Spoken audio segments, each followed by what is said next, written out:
The clouds over Lake Michigan were bruised shades of lavender and silver, their reflections spilling across the endless expanse of water as Robert Jones' private jet sliced through the horizon.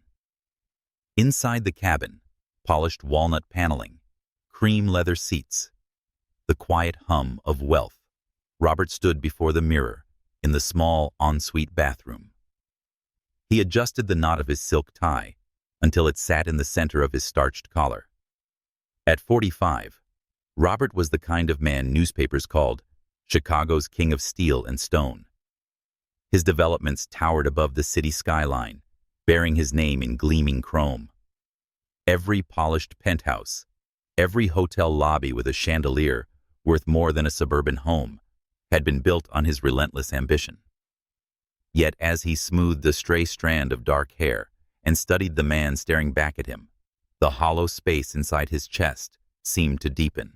Success had carved its mark across his life, but in the mirror, he saw the shadows of what it had taken.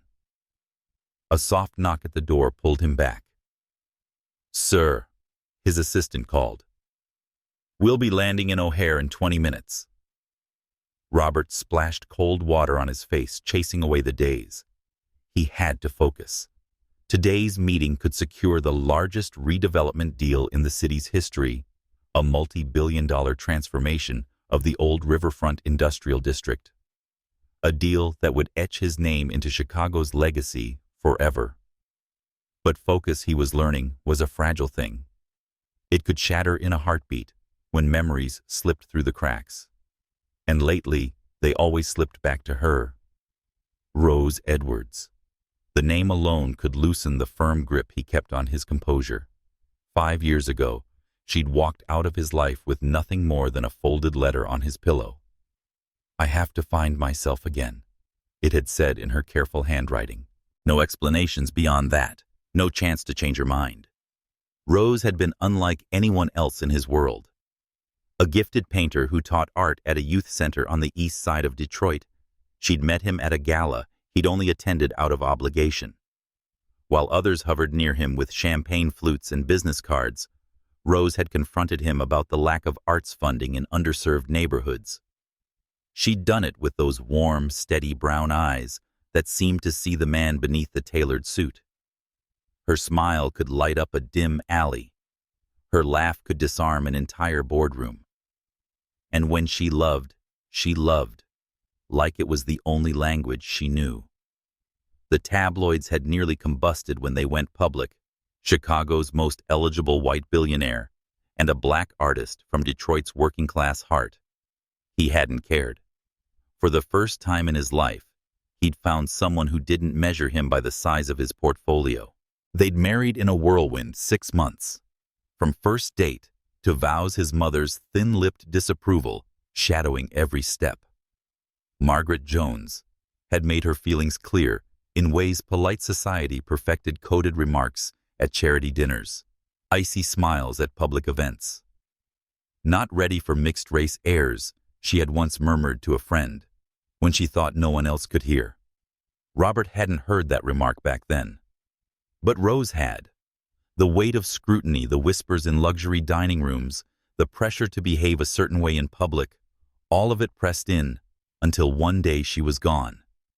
The pilot's voice broke into the cabin's hush. "We'll be making our descent shortly."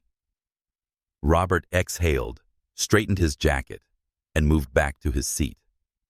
His phone was already lighting up with messages from his senior executives, details about zoning permits, whispers that Victor Hale, his most aggressive rival, was making a counteroffer to the city council. All noise. He forced his eyes to the screen and tried to push his mind to stay in the game. But a thought slid in anyway, unwanted and unstoppable. Where is she now? Was she still painting? Did her laugh still rise like sunlight breaking through?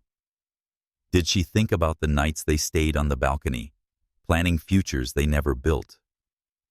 The engines changed pitch as the jet cut through low clouds, the Chicago skyline coming into view. Glass spires and old stone towers standing proud against the lake. Life was moving in 1,000 different directions, somewhere below, none of which he could control. He was a man who built cities, yet he'd failed to make a life with the only woman who'd ever mattered. It was absurd. He thought how a ghost from the past could still feel more vivid than the boardroom battles waiting for him. The jet's wheels touched down with a soft jolt. The seatbelt sign blinked on. His assistant was already retrieving his coat and reminding him about the waiting motorcade. He nodded, but his mind was elsewhere. He could almost hear Rose's voice, that blend of strength and gentleness, saying his name in the way that made him feel like a man, not a brand. It was dangerous how memory could seduce you. Dangerous how it could make you wonder if the universe still had unfinished business between two people who once believed in forever. Robert had no idea that his world would tilt on its axis in less than an hour. The ghosts he carried would step out of memory and into the crowded terminal, holding hands with the kind of living proof that no contract, no deal, no empire could ever compete with. He only knew this. The hollowness had started to feel restless somewhere inside, like it was bracing for something he couldn't yet name. And if the past has ever blindsided you, if you've ever had that one person whose absence still shapes your days, you'll want to stay with this story.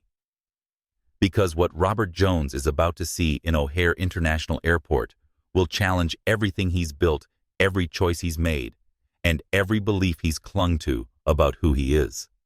So lean in, watch closely, and if you find yourself drawn into the quiet storm about to break, don't just listen. Become part of this journey. Like this story, share your thoughts below and follow along, because some reunions are too powerful to watch only once. The past is about to catch up to Robert Jones. And when it does, nothing, not Chicago, his empire, or even the man in the mirror will ever be the same again. The arrivals concourse at O'Hare was a blur of rolling suitcases, hurried footsteps, and the low murmur of reunions. Robert Jones moved through it with the efficient stride of a man accustomed to cutting through chaos, his assistant a step behind. The car was waiting. The deal documents were prepped, and the city council expected him downtown in 40 minutes.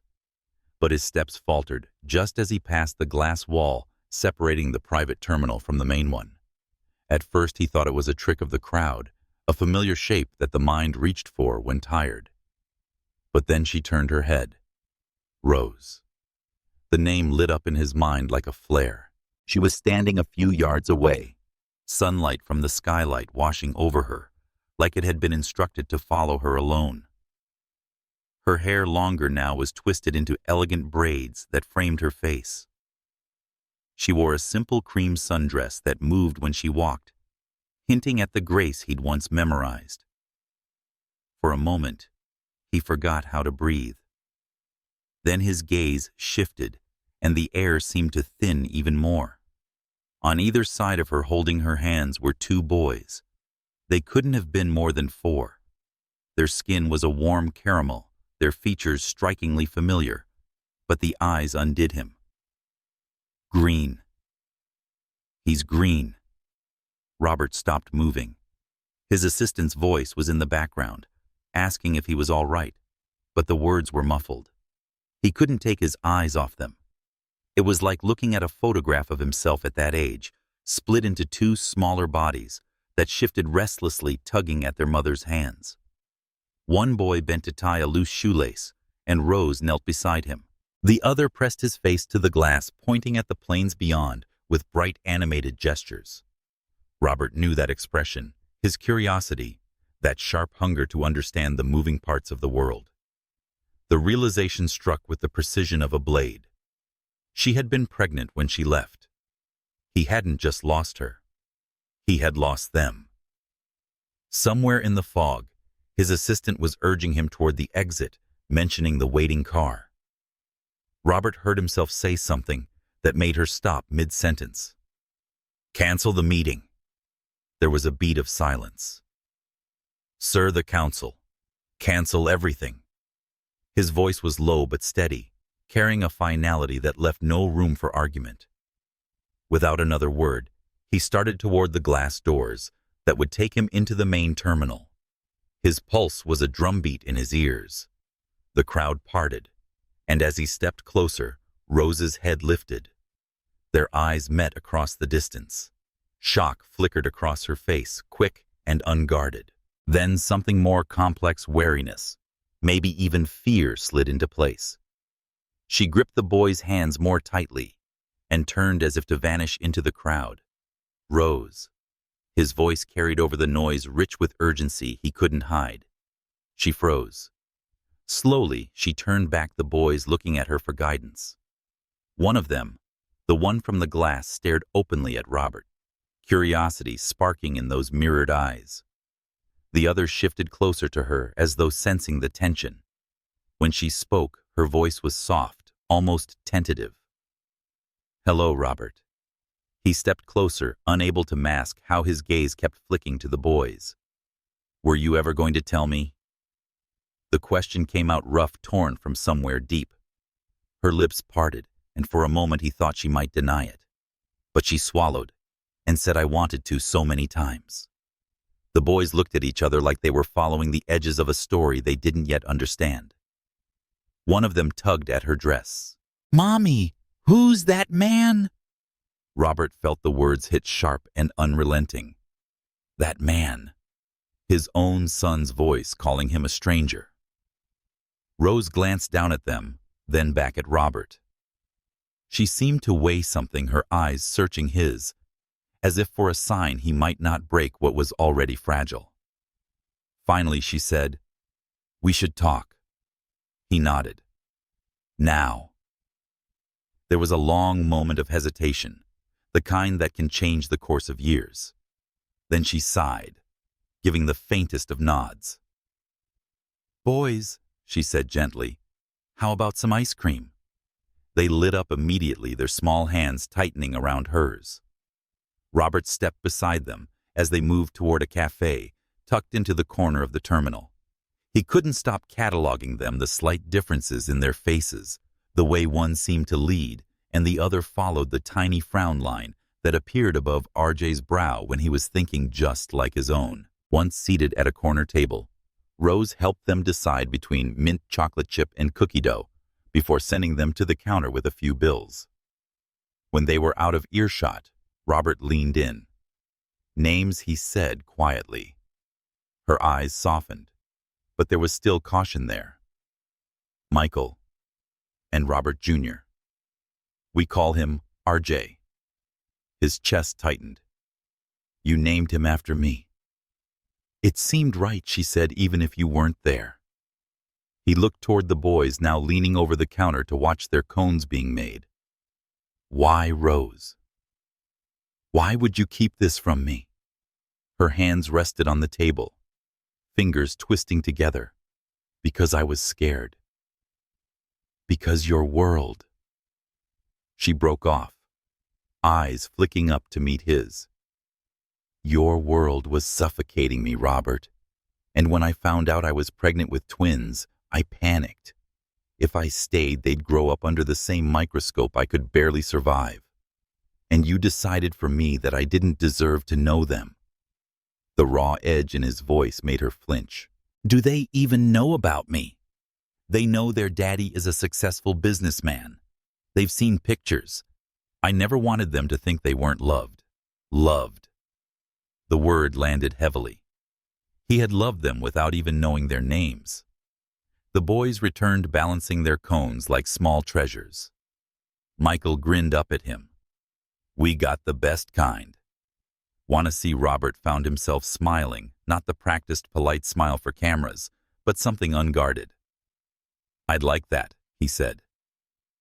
As they dug into their ice cream, he memorized every detail, how RJ's nose scrunched when the cold hit, and how Michael talked with his hands, even when holding a cone. Each moment felt like stolen time from a life he should have been living.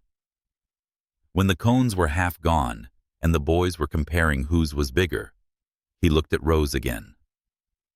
"This ends now," he said quietly. "I'm not missing another day." She looked down at her melting ice cream, then back at him. It's not that simple. Maybe not. But I've built entire city blocks out of nothing, Rose. I can make this. Something flickered in her eyes. Doubt, hope, or maybe both. She glanced at the boys laughing over a shared joke, their voices in perfect harmony. Outside the airport, moved on planes taking off, people arriving and leaving, lives intersecting for moments and then parting forever. But at that small corner table, time felt suspended. Robert knew one thing with absolute clarity. This was no longer about a deal rival, or even the empire he'd built. This was about two little boys with green eyes, and the woman who still carried more of his heart than he'd ever admitted. And whatever it took, he wasn't going to lose them again. The rain had begun sometime during the drive from O'Hare, soft enough that it blurred the edges of the city lights and turned the streets into long, glistening ribbons. Robert followed Rose's sedan at a careful distance, his black town car gliding behind like a shadow. She hadn't invited him. Not exactly. But she hadn't told him to stay away either. The boys were asleep in the back of her car, their heads tilted in mirror image angles. Rose occasionally glanced in the rearview mirror to check on them. Robert could see how her shoulders softened each time, that silent, instinctive love that had nothing to do with words. When they reached Detroit's east side, the gleam of downtown gave way to streets lined with old brick houses, each with its own story worn into the paint and the porch steps. Rose's brownstone stood in a row of 3, with flower boxes spilling late summer blooms onto the railing. Warm light glowed in the front windows, a small beacon against the gray drizzle. Robert stepped out of his car and took in the details, the hand-painted welcome sign on the door, the faint scent of lavender drifting from the garden, the way the front stoop had been swept clean. Rose unlocked the door and ushered the boys inside, careful not to wake them as they trudged up the stairs to their shared bedroom. Robert lingered in the small entryway, eyes adjusting to the space. The living room was modest, but alive with color. The walls were lined with framed artwork, children's drawings and paintings clearly made by the twins. One showed 2 stick-figure boys holding hands with a tall man and woman. The man's hair was black. The woman's hair was a cascade of lines. Robert's chest tightened. Even without me here, they had found a way to imagine me. Rose reappeared, her movements quieter now. "They're out cold," she said. Her voice was calm, but there was a faint tremor beneath it. He nodded toward the artwork. "They're talented like their mother." A flicker of something passed through her expression, maybe gratitude, or the ache of remembering when his compliments were part of everyday life. He moved further in, taking in the photos on the mantel, the boys in Halloween costumes at the beach, blowing out birthday candles. Each image was a snapshot of moments he had missed. "You've built them a good life," he said finally. "I've built them a safe one," she replied. "There's a difference." His gaze found hers. "And I can't give them both." Rose crossed her arms, leaning against the doorway. "Your world is complicated. There are cameras, investors, people like Victor Hale, who will use anything to tear you down. That's fine when it's just you. But with the boys?" She stopped shaking her head. He stepped closer, not to intimidate, but to narrow the distance. "Rose, I've changed. Losing you, it didn't just hurt. It changed everything about what I value. And now, knowing about them," his voice caught, "nothing else matters as much as being their father." For a moment she said nothing. The rain outside tapped softly against the windows, the only sound between them. Finally she sighed. "Do you remember your mother's gala, the night I found out I was pregnant?" He frowned, searching his memory. "I remember we left early because you weren't feeling well. I wasn't sick." Her eyes held his. "I'd been planning to tell you that night, but before I could, I overheard your mother. She was talking to her friends about how thank God I hadn't gotten pregnant yet because the family wasn't ready for mixed-race grandchildren. The words landed like a punch. He actually took a step back. She said that, yes. And I knew you were under so much pressure the company was expanding. You were working 18-hour days. You were already being pulled between two worlds. Robert, I didn't want you to choose between me and her, or between me and your empire. So you decided to disappear. He said his tone sharper than he intended. I decided to protect my children. She countered, her voice steady now. I went to stay with my sister in Atlanta. Then the pregnancy got complicated. I was on bed rest for months. By the time Michael and RJ were born, I'd convinced myself they were better off with one parent who could shield them from that. All of that he repeated quietly. His mind was racing the image of her alone, in a hospital bed, the boys as newborns, the years that had passed without a word. He closed the space between them until they were only a breath apart. You should have given me the chance to protect them too. Her eyes softened, but her voice was resolute. Maybe. But back then, I didn't believe you could. Something in him ached at the truth of that. He'd been so consumed by ambition, by the need to win in every arena, that he'd failed to see what it cost the people closest to him. The sound of the front door opening broke the moment. A woman in her 60s stepped in holding a Tupperware container. Her eyes widened when she saw Robert. "Oh, I didn't realize you had company," she said to Rose. "This is Mrs.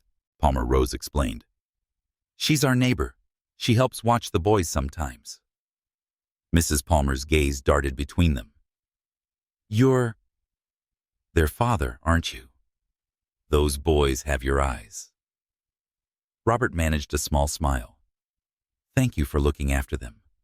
She returned the smile warmly. "They're good boys, and they adore their mother." With that, she handed the container to Rose and stepped back into the drizzle.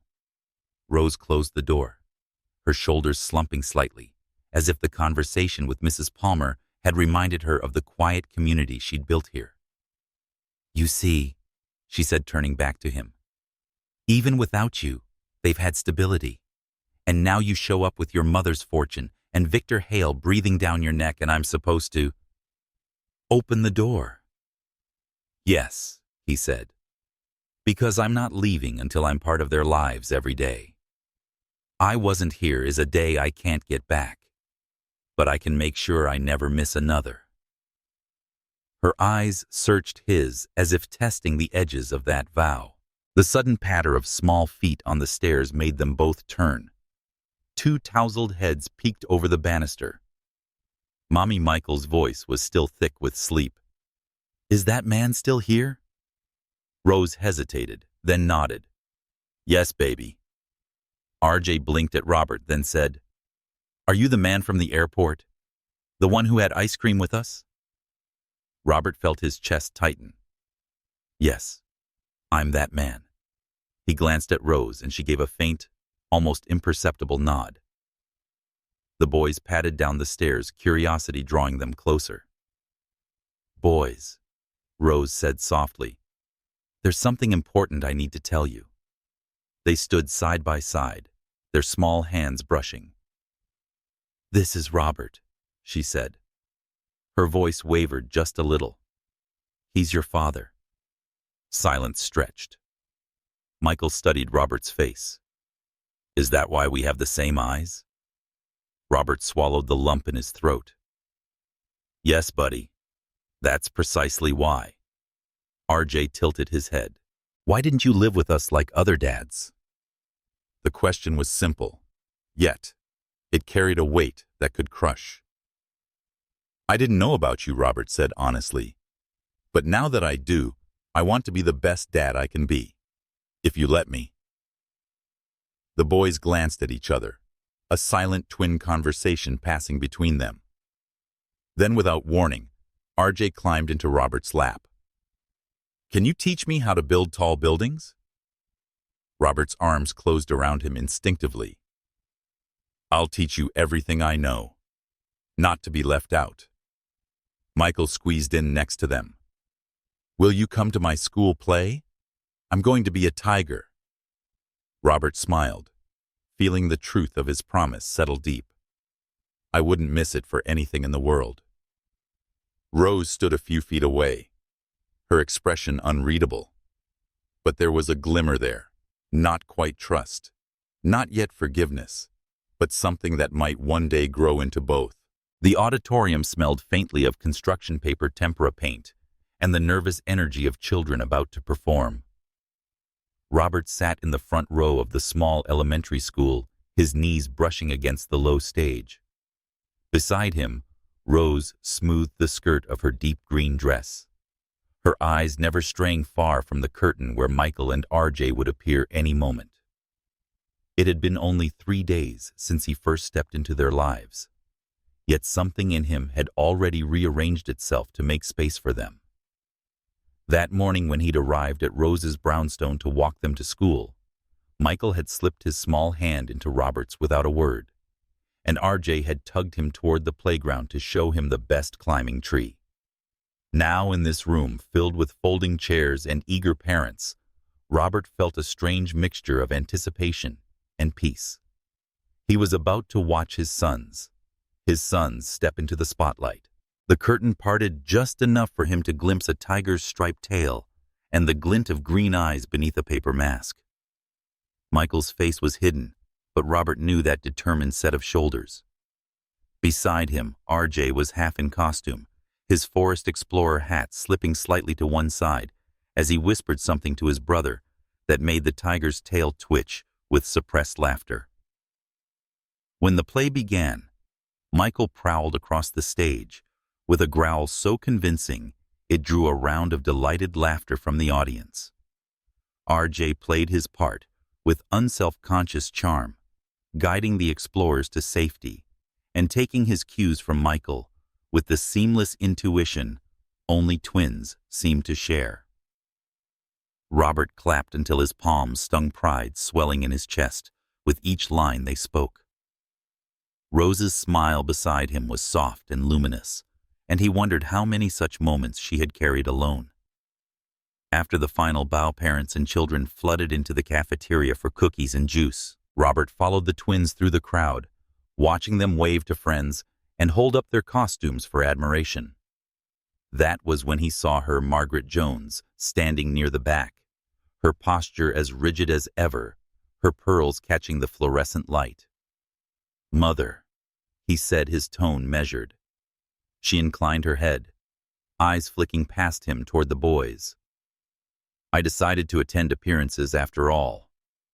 "They're not appearances," Robert replied. "They're my children." Her gaze sharpened. "And the board is concerned.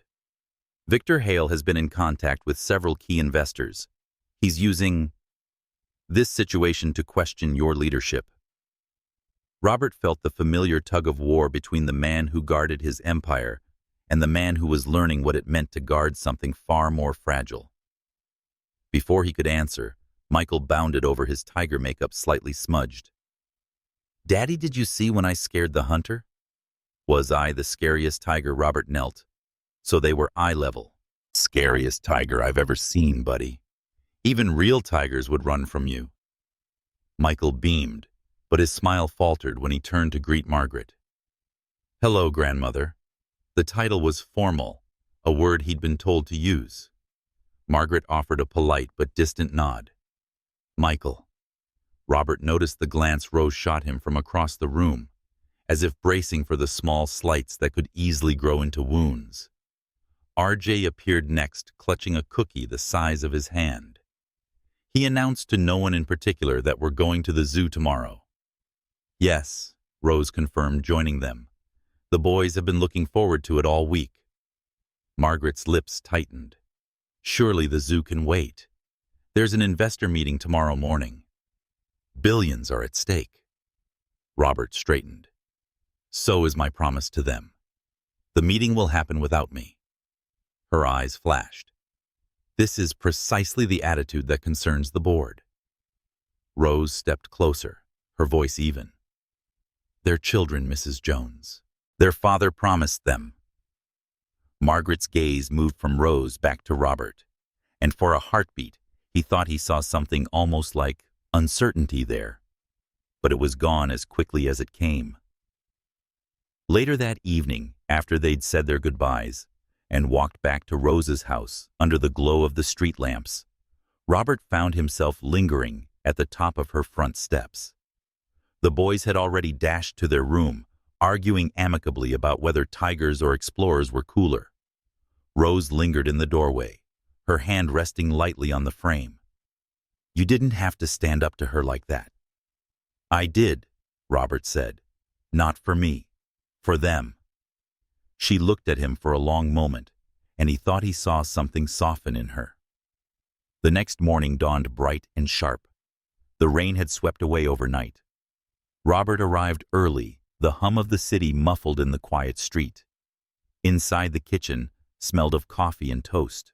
Michael explained to RJ why penguins were the best animals to see at the zoo, while RJ insisted on lions. Rose glanced up from packing a bag. "You're here early." "I didn't want to miss a minute," he said. At the zoo, the boys darted from enclosure to enclosure, their excitement contagious. Robert memorized their habits, how Michael always read the informational signs out loud, how RJ kept count of the animals they'd seen as if it were a game he meant to win. They were watching the sea lion show when Robert's phone buzzed. His assistant's voice was taut with urgency. "Victor Hale just called an emergency board meeting. He's pushing for a vote of no confidence. Says your family situation is destabilizing the company." Robert looked at the twins. RJ perched on Rose's shoulders for a better view. Michael pressed against the railing, eyes wide at the leaping sea lions. He closed his eyes briefly, then said "Tell him I'll be there in an hour." Breaking the news to the boys was more complicated than he expected. Michael's face fell. RJ tried to hide his disappointment behind a forced smile. "Robert promised I'll be back before dinner," though the words felt hollow. Back in the glass-walled boardroom, Victor Hale stood at the head of the table, his confidence as polished as his suit. "Ah, Robert," he said smoothly. "I trust your outing was pleasant?" Robert took his seat, meeting the eyes of each board member. "Let me be clear. Those boys are my sons. No DNA test is needed, though. I'll provide one if it ends these ridiculous rumors. But I will not choose between a good father and a good CEO. I can be both." Victor's smile thinned. "The numbers suggest otherwise." "The numbers," Robert interrupted, "also suggest our investors care about values. I spoke to Mr. Chen this morning. Unlike some people in this room, he's impressed that I put family first." A faint ripple went around the table. Everyone knew about Victor's estrangement from his own daughter. When the meeting finally broke, Robert left without looking back. He drove straight to Rose's, the boardroom tension dissolving when he saw the twins in the yard chasing each other through the late afternoon light. Rose stepped out onto the porch, her expression a mix of curiosity and concern. "Everything all right?" He shook his head. "No, but it will be. They tried to use you and the boys to take control of the company. I'm not going to let them." Her eyes searched his as if testing the conviction in his words. "It's going to get worse before it gets better." "I know." His gaze shifted to where Michael and RJ were laughing, tangled in a game only they understood. "But I've already missed too much. I won't miss anything else." She was silent for a long moment, the breeze tugging at the ends of her hair. Then quietly she said, "The Robert I knew 5 years ago wouldn't have said that. The Robert you knew," he said softly, "hadn't met his sons yet." And in that moment, standing in the fading gold of the day, Robert felt the balance of his life tip further away from the towering skyscrapers of his empire and toward the small, unshakable foundations of something far more lasting. The first sign that Victor Hale had crossed a line came on a Monday morning. Rose was pouring cereal for the twins when her phone buzzed with a dozen notifications. Headlines flashed across the screen, each one sharper than the last. Jones's heir's secret family revealed. Billionaire fathered twins in hidden relationship. Company shareholders. Question Robert Jones's stability amid scandal. Her stomach knotted. A quick scroll through the articles confirmed what she feared. Photos of the twins, clearly taken at the zoo 2 days earlier, were plastered on every significant business and gossip site. There was even a grainy image of her from the school play, her face half turned toward Robert. When Robert arrived 10 minutes later, he saw the tight set of her jaw before she said a word. "You didn't warn me this was coming." "I didn't know," he said, taking the phone from her hand. But as he read, his expression darkened. "This has Victor's fingerprints all over it." Michael padded into the kitchen, rubbing his eyes. "Mom, why are there pictures of us on the computer?" Rose crouched down to his level. "Sometimes people write stories that aren't theirs to tell. But we're fine, sweetheart." Robert's eyes stayed on hers. "Are we?" his look seemed to ask. The day turned into a blur of damage control. Robert's legal team filed injunctions against the media outlets, while his PR director crafted a statement affirming his commitment to his family and the company. But the photos were already everywhere, dissected in comment sections, and whispered about in the marble halls of Jones Enterprises. By evening, Rose's quiet street didn't feel quiet anymore. A pair of reporters loitered at the corner, their cameras trained on the brownstone. Robert said, "I'll move you to the penthouse," pacing her living room. "They won't be able to get past security there." "This is our home," Rose replied. "I won't uproot the boys because your world is louder than ours." His pacing stopped. "It's not about my world. It's about keeping them safe." Her voice softened, but held firm. "They're safe here, with their friends' school and routines. I won't let Victor push us into hiding." The twins barreled down the stairs, arguing over who had won their latest board game. The sound was such an ordinary slice of life that it cut through the tension like sunlight through clouds. Robert crouched to greet them, ruffling their hair. "Hey, tigers and explorers, how about dinner at that pizza place you love?" Rose shot him a look but said nothing. And so they went, just another family trying to have a meal together, even as flashes from parked cars followed them to the door. 2 nights later, Robert was summoned to an unscheduled board meeting. The timing was suspicious. Victor's smirk when Robert walked in confirmed everything. "The press is having a field day," Victor began.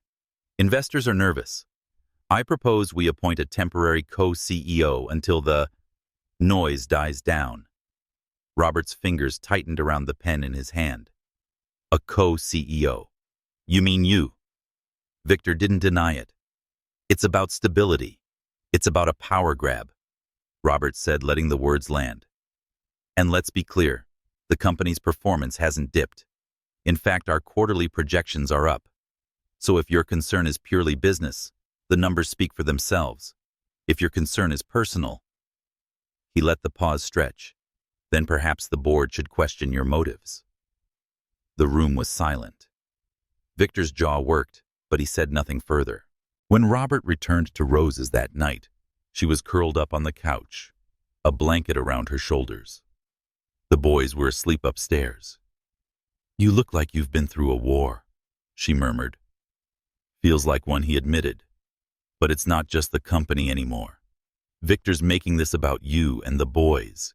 He knows I won't sacrifice you to protect the business. And he's using that." Her eyes softened, though her voice held a trace of challenge. "Can you fight both battles at once?" He sat beside her, their knees brushing. "I don't have a choice. The company, it's my legacy. But you, the boys, you're my life now. I have to find a way to protect both." For a moment, neither spoke. The room was dim, except for the lamplight pooling between them. "You always had that way about you," she said quietly, "making impossible things sound inevitable." He gave a faint smile. That's because I don't plan to fail. The next morning he proved it. By midday, Robert's legal team had secured restraining orders against the photographers who had harassed the boys. A private security firm was discreetly stationed at Rose's street's end, and an anonymous leak, one that Robert didn't bother denying, revealed Victor's history of under-the-table dealings with a rival conglomerate. The headlines shifted overnight. Victor Hale's secret dealings raise questions. Jones Enterprises board divided over ethics allegations. Rose read them over coffee, her expression unreadable. You fight dirtier than I remember. He didn't flinch. I fight for what matters. Michael and RJ burst in, still in their pajamas, demanding pancakes. Rose moved to the stove, and Robert found himself at the kitchen table, with the boys, listening to them recount a dream about building a treehouse with a slide that led straight into a swimming pool. He felt a small, steady hope for the first time in weeks. But Victor wasn't finished. That afternoon, Robert received a call from a trusted board member. They're pushing for a vote, she warned. If you lose, Victor takes control. And if he does, I wouldn't put it past him to come after you personally, or your family. Robert ended the call and stared out the window, watching Rose in the yard with the boys. RJ was chasing a soccer ball. Michael carefully arranged leaves in a pattern only he understood. He thought about what he'd said to Rose, that he could protect his company and family. But the truth was sinking in. To win one war, he might have to lose the other. When Rose came inside, cheeks flushed from the cool air, she saw the shadow in his expression. What is it? She asked. Victor's moving faster. If I can't stop him, I may have to step down, walk away from everything I've built. She studied him, her voice calm, but laced with something more profound. Everything you've built isn't in that glass tower downtown, Robert. It's in this room, upstairs, in the way the boys look at you now. The weight of her words settled over him like something both heavy and freeing. He crossed to her, his hands finding hers. If it comes to that, I choose you. I choose them every time. Her breath caught not in disbelief, but in recognition of the man he was becoming. Outside, the wind rattled the last autumn leaves from the trees. Inside, a different kind of storm was gathering, one that would demand every ounce of resolve he had left. And for the first time, Robert knew exactly where his loyalties lay, and precisely what he was willing to sacrifice to keep them safe. The boardroom was quieter than Robert had ever known it, and no murmured greetings, no clinking of coffee cups. Just the measured sound of the clock's second hand ticking toward a moment he'd been dreading. Victor Hale sat at the head of the long mahogany table, his expression polished into polite anticipation. Around him, the other board members avoided Robert's eyes, some out of discomfort, others because they had already decided. The vote would happen in less than 10 minutes. If Robert lost, he would be stripped of his CEO title and the control that had been his since he was 27. Jones Enterprises would be in Victor's hands, and Victor, with his need to erase any distraction to the company's image, would make good on every threat he had implied about Rose and the boys. Robert's phone vibrated in his pocket. A message from Rose. We're fine. Just remember what matters. He closed his eyes briefly, her words pressing against the walls of his resolve. 2 hours earlier, the morning had been deceptively ordinary. Rose had brewed coffee in the kitchen, while Michael and RJ argued over whose turn it was to feed the neighbor's cat. The sunlight had spilled through the window in quiet patterns, softening the world's edges. Robert had stood there, leaning against the doorway, watching them, not just seeing, but memorizing. The way Rose's curls caught the light. There was a faint concentration line between her brows as she sliced strawberries for the boys' pancakes. Michael's laughter when RJ made a face to win the argument. It struck him then, this was the legacy he would fight for. Not the empire of steel and glass, but the home of warmth and belonging he had found here. Still, the weight of what lay ahead had been impossible to ignore. When Rose finally met his gaze across the kitchen, she read everything without exchanging a single word. Now, in the boardroom, Victor began the proceedings. "This is a simple vote," he said. "We either maintain the stability of this company, or we allow distractions to erode shareholder confidence. We should install new leadership effective immediately." Robert let him speak, the words bouncing off him like a rehearsed speech he'd heard before. When it was his turn, he stood, his palms resting flat on the polished wood. "Every person at this table knows the numbers. Profits are up. Our global expansion is ahead of schedule. The only thing that's changed is that I'm a father and refuse to be ashamed. I will not apologize for being in my sons' lives." He paused, letting the silence sharpen. "If you believe that makes me unfit to lead, then vote. But understand, when you side with Victor, you side with a man willing to weaponize family for personal gain." A flicker of unease moved through the room. Even those who had leaned toward Victor shifted slightly in their seats. But the vote went forward. Hands rose, first Victor's allies. Then some were too cautious to risk opposing him. Ultimately, the count was so close that a single change could have tipped the outcome. The chairman's voice was almost reluctant. "By majority vote, Robert Jones will be removed immediately as CEO." Victor leaned back, satisfaction gleaming in his eyes. A difficult decision, but the right one for the company.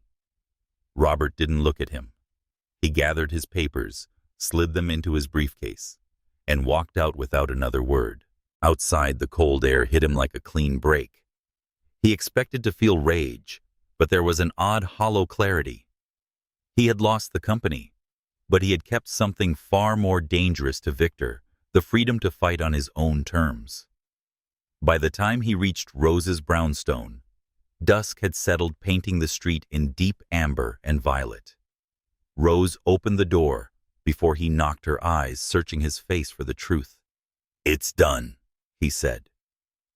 She stepped aside to let him in. The boys were upstairs, their voices drifting faintly through the ceiling. In the quiet of the living room, she turned to him. "How bad?" He gave a faint, humorless smile. "I'm not CEO anymore." Victor got what he wanted.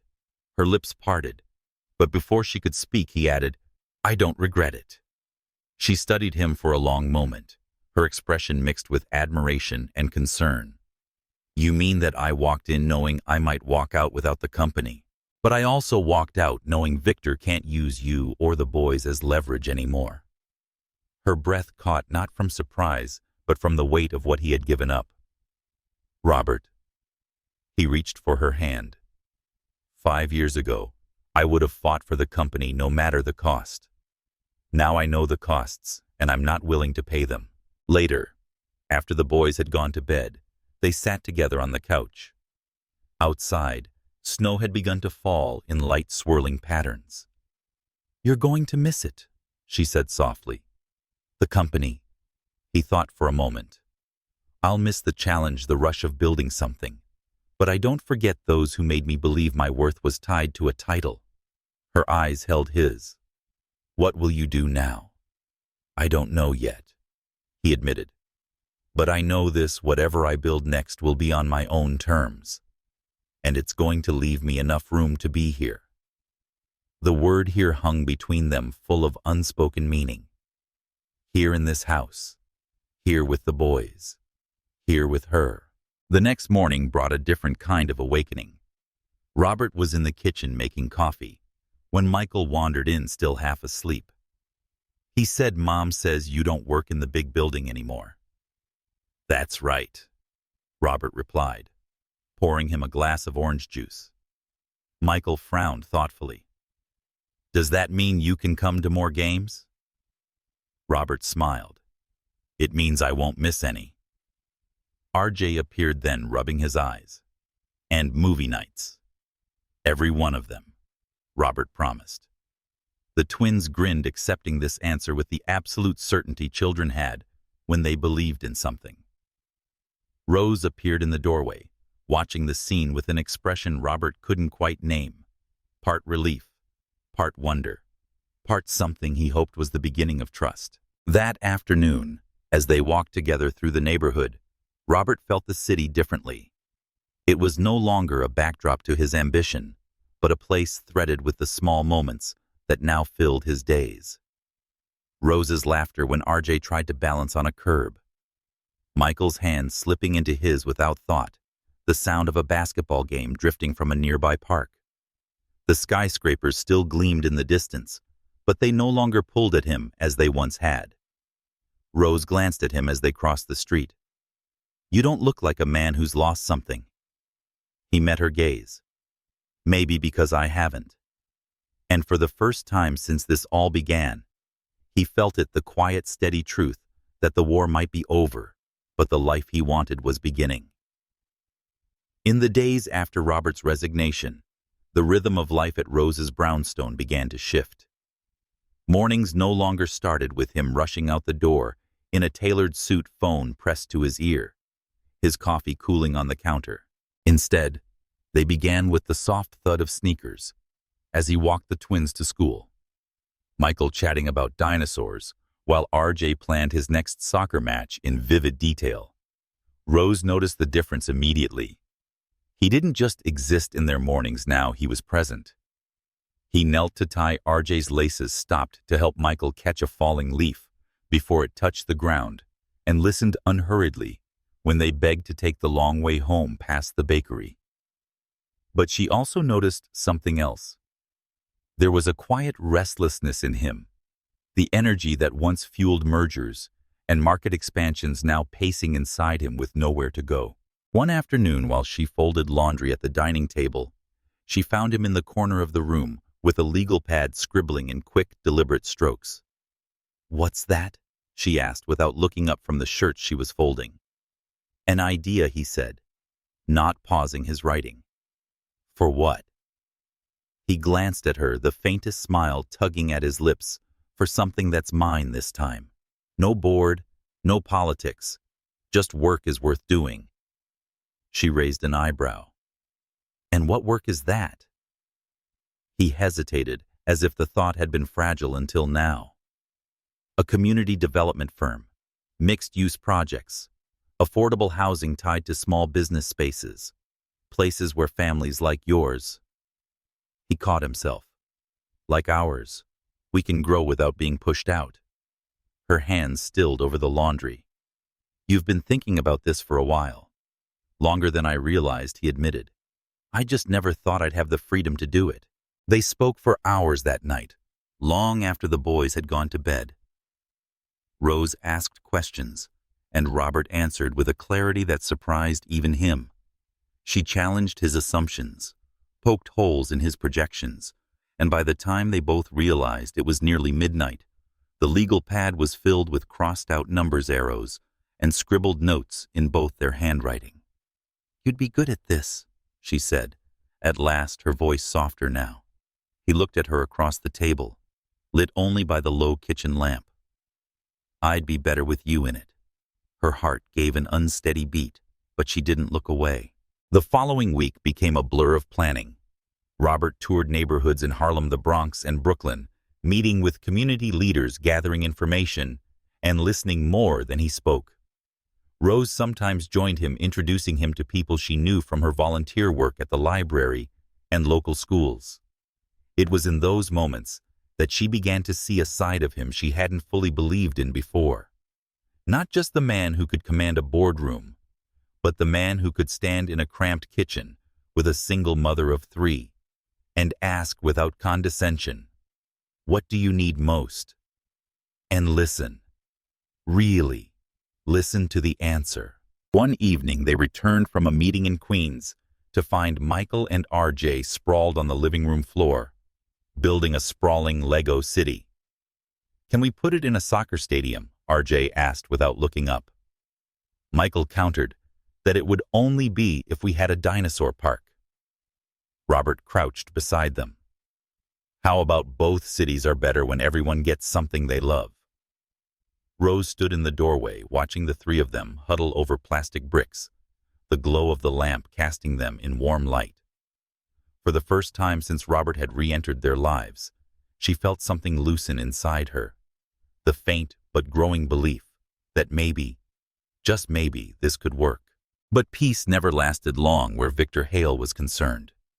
It started with whispers, calls from former colleagues warning Robert that Victor was spreading rumors in business circles. The story was simple but dangerous. They claimed Robert's departure from Jones Enterprises wasn't voluntary.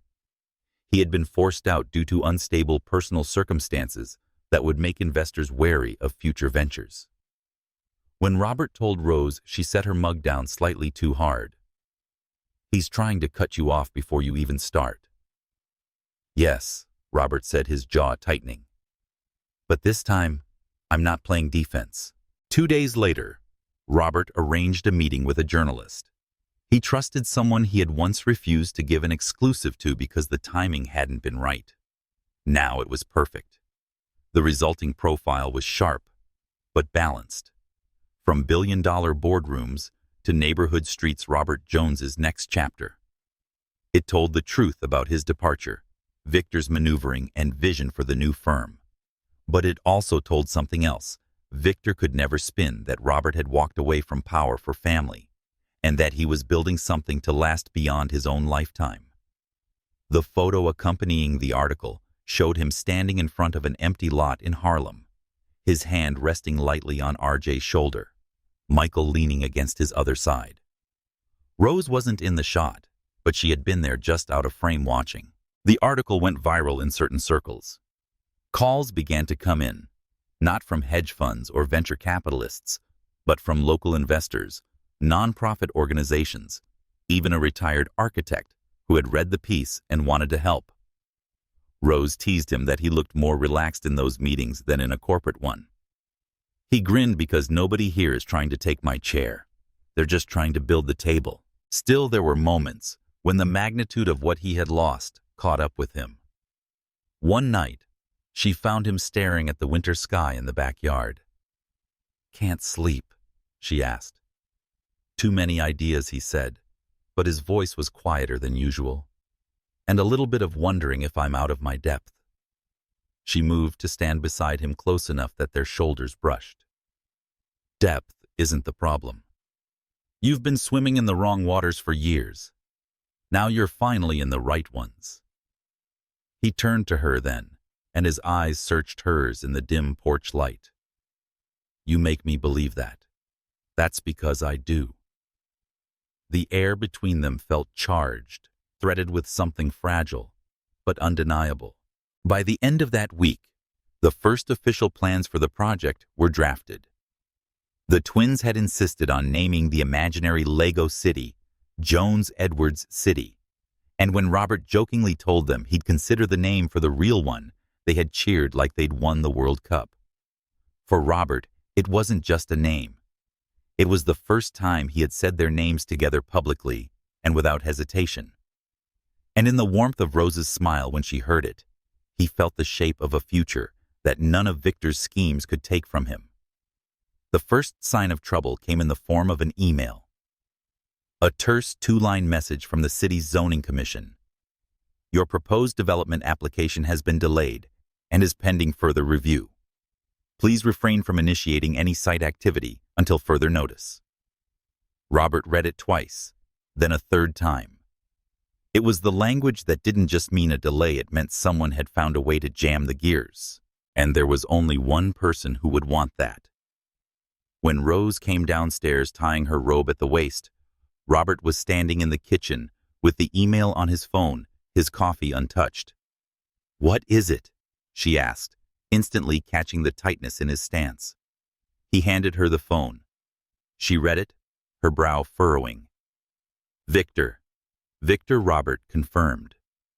His voice was low even, but she could hear the edge beneath it. "He's using his contacts in the city to stall us before we even break ground." Rose leaned against the counter, exhaling slowly. "How bad?"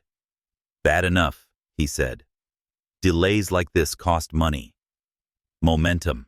If we lose both, The project could die before it starts. That day, Robert spent hours on calls with lawyers, with city officials, with anyone who might be able to pull the right thread. But every answer he got was the same polite stonewall. "We're sorry it's out of our hands for now." By late afternoon, frustration pressed at him like a physical weight. Rose found him in the backyard pacing. She said, "You can't let him drag you back into his game." He stopped, turning to face her. "This isn't about me anymore, Rose. This is about every family we promised would have a home here. This is about showing the boys that when you believe in something, you fight for it." She held his gaze for a long moment. "Then fight smart. Don't just fight loudly." The next morning, Robert took her advice most unexpectedly by asking her to come with him to a meeting in Harlem. The meeting wasn't with lawyers or investors. It was with community leaders, pastors, shop owners, teachers, parents. People who had a stake in the project's success, lived in its shadow daily.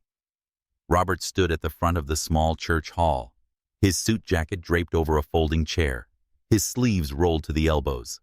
He spoke plainly, without the polish of a corporate pitch. "We've hit a snag," he told them. "But this isn't a reason to stop. It's a reason to pull together. The more visible our support, the harder it will be for the city to ignore us." Rose watched him from the back, feeling the ripple in the room.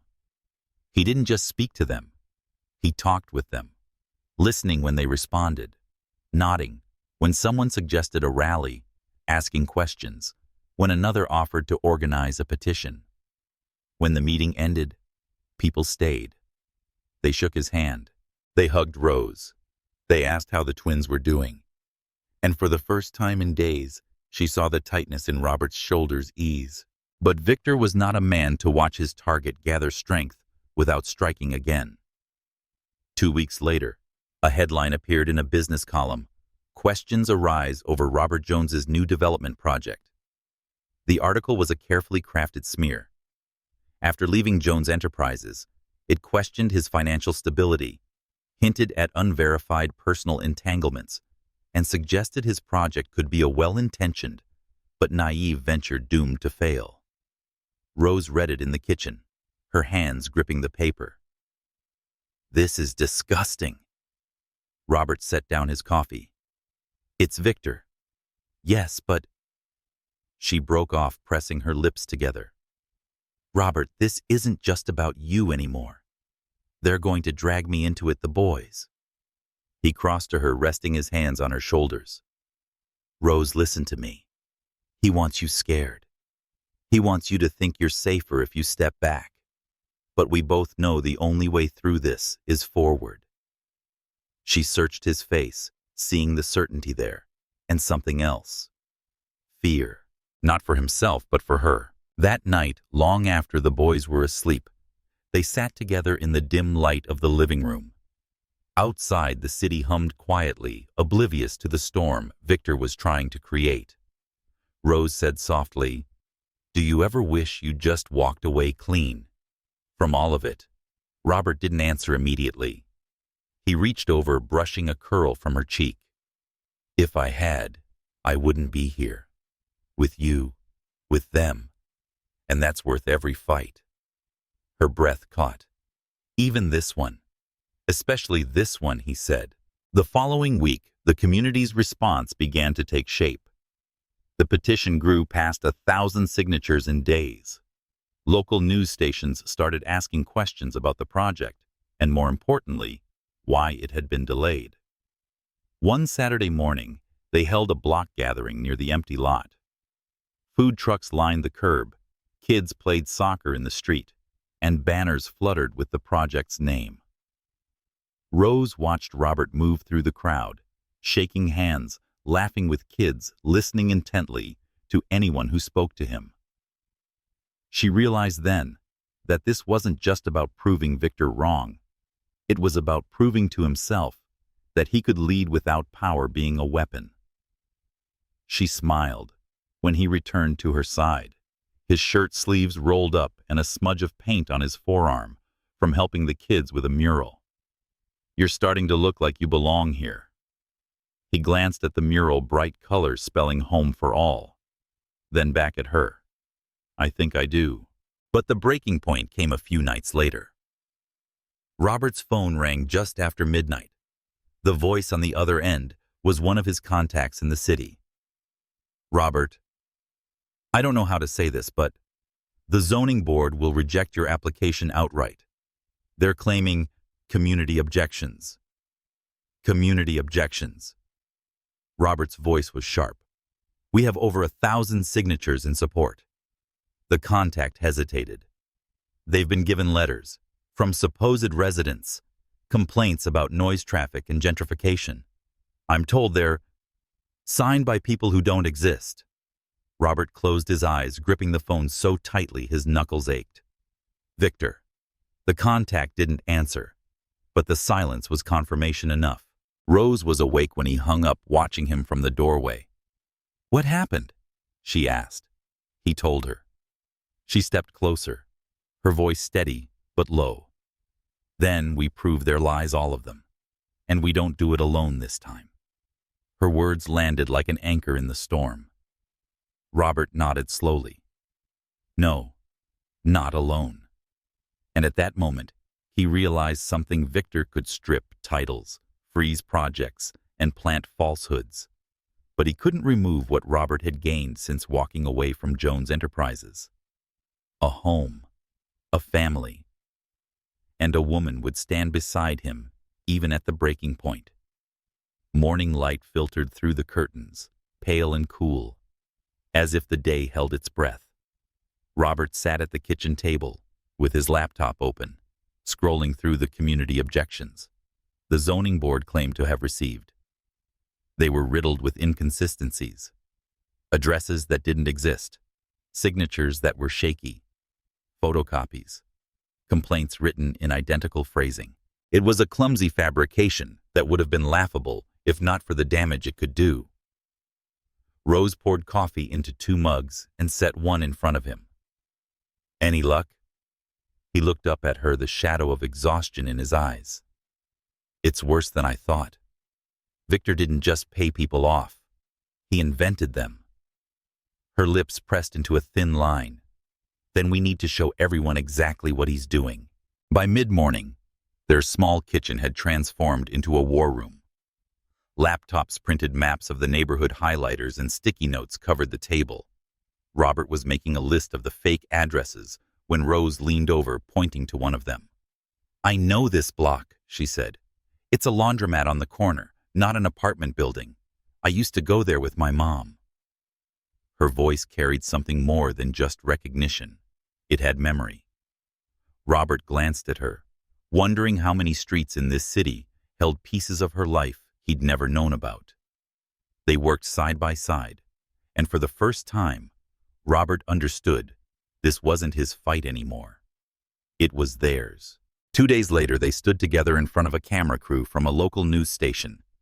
The reporter, a young woman in a camel coat, adjusted her mic.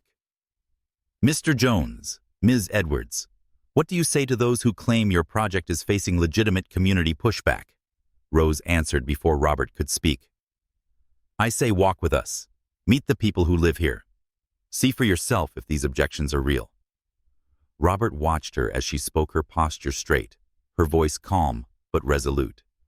She didn't just defend the project. She defended the truth. When it was his turn, he added, We've found multiple falsified statements and non-existent addresses in the objections presented to the zoning board. We're not here to guess why. We're here to prove it. The segment aired that evening, and the effect was palpable within hours. Neighbors began calling, offering statements on camera to show their support. One shop owner handed Robert a manila envelope with security camera stills, images of a man dropping envelopes into mail slots late at night on the blocks where the false complaints originated. The man wasn't Victor, but Robert recognized the face. Victor's fixer. Rose insisted they keep moving forward with public outreach.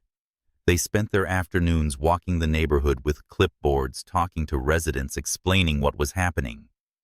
The twins sometimes tagged along after school, RJ holding the petition, while Michael charmed people into signing with his gap-toothed grin.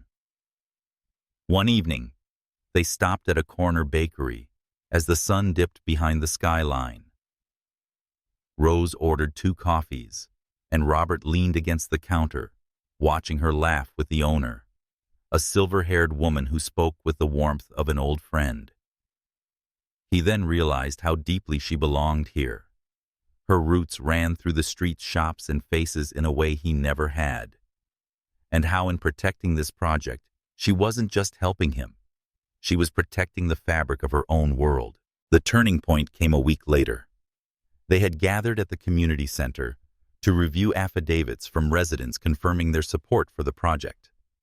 As they sorted through the stack, Robert's phone buzzed. It was their attorney. "They've agreed to reopen the hearing," the attorney said. "The zoning board has seen the inconsistencies.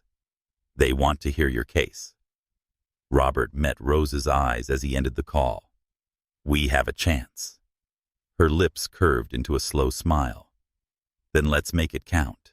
The night before the hearing, the air in Rose's brownstone was thick with quiet anticipation. The twins had been tucked into bed, but neither she nor Robert moved toward sleep. They sat in the living room, the city lights winking through the window, their notes on the coffee table. "You've done enough speeches in your life," Rose said, flipping through the pages. "Don't make this sound like one. Speak like you did in that church hall." He looked at her, the corners of his mouth lifting. "You're better at this than I am." "That's because I'm not trying to impress anyone," she teased. "Just tell them why it matters." They just looked at each other briefly, something unspoken humming between them. Then Robert reached across the space, covering her hand with his. "Rose," he said quietly, "no matter what happens tomorrow, I need you to know this isn't just about the project anymore. It hasn't been for a long time." Her breath caught, but she didn't pull away. "I know," she murmured. "Me too." The next day, the zoning board chamber was packed. Reporters lined the back wall. Residents filled the benches, and Robert stood at the podium with Rose seated behind him. He spoke without notes, his voice steady, but charged with conviction. "This project is more than bricks and mortar," he said. "It's a promise to build a place where families can stay, grow, and belong. A place where children don't have to move every year because the rent climbs higher than their parents can afford. The so-called objections you've been presented with are false. They don't come from this community. The authentic voices are here in this room asking you to listen." Rose's heart pounded as she watched him. He wasn't the Robert Jones who once closed billion-dollar deals with practiced detachment. He was a man stripped of pretense, standing in defense of something human, something real. When he finished, the room erupted in applause. The board members exchanged glances, some leaning forward, others shuffling papers. One of them, a woman in a charcoal blazer, asked Rose to step forward. "Ms. Edwards said you've been deeply involved in this project. Why is it so important to you?" Rose met the woman's gaze. "Because I grew up here. Because I've seen what happens when developments come in without listening. This one listens. It's not just about building buildings. It's about building trust. And I believe in it. I believe in him." Her eyes flicked toward Robert at the last words, and though her tone remained steady, something in the room shifted, a thread of connection that tied their fight to something larger than permits and plans. When the hearing adjourned, they stepped outside into the cold afternoon air, the crowd spilling around them. Robert slipped his hand into Rose's, their fingers lacing naturally without thought. "You were perfect in there," he said. "So were you," she replied, a quiet smile curving her lips. And for the first time in weeks, Robert felt the tiniest, most dangerous flicker of hope that they might actually win this fight.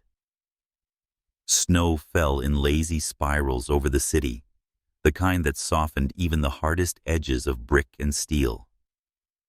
Rose stood at the window of her brownstone, watching the flakes swirl past the streetlights, a mug of tea warming her hands. She had barely slept in the days since the zoning board hearing. Waiting had a way of stretching time until it became something brittle and unkind. Downstairs, the twins were building an elaborate blanket fort in the living room, their laughter muffled but bright. She was grateful for their distraction. Her phone buzzed on the windowsill. A text from Robert. "They've reached a decision. Meeting at noon. Will you come?" Her answer was immediate. Always. The city hall chamber was quieter than the day of the hearing, but the air still carried the weight of anticipation. Robert stood at the front, his hands clasped behind his back, his posture deceptively calm. Only Rose, who had learned the language of his silences, could see the taut thread of tension running through him. The chairwoman cleared her throat, reading from the official statement. After reviewing all evidence and community testimony, the board has determined that the objections presented were not representative of the affected neighborhood. The application for the development project is hereby approved. The words landed like a stone, dropping into still water, and then the room erupted. Applause, cheers, the shuffling of coats as people surged toward Robert and Rose to congratulate them. Robert's eyes found hers across the chaos. Relief poured through him, like the first deep breath after surfacing from too long underwater. Outside, the cold air bit at their cheeks, but neither noticed. "It's over," Rose said, her breath fogging in the air. "It's just beginning," Robert replied, a smile tugging at his mouth. "Now we build." They stood there momentarily, the city moving around them, until Robert reached for her hand. "There's something I want to show you." He drove them across town to the empty lot, still just a stretch of snow-covered ground framed by chain-link fencing. It looked nothing like the vision they had fought for yet. Everything felt alive now. He said, "This is where the first foundation will go," pointing toward the far corner. "Over there, a courtyard. And along this side, gardens." Rose finished softly. He turned to her. "Rose, I've spent my whole life building things that could be sold, flipped, traded like playing cards. But this is the first thing I've ever wanted to develop and keep. Something that lasts. Something we can be proud of." Her eyes searched his.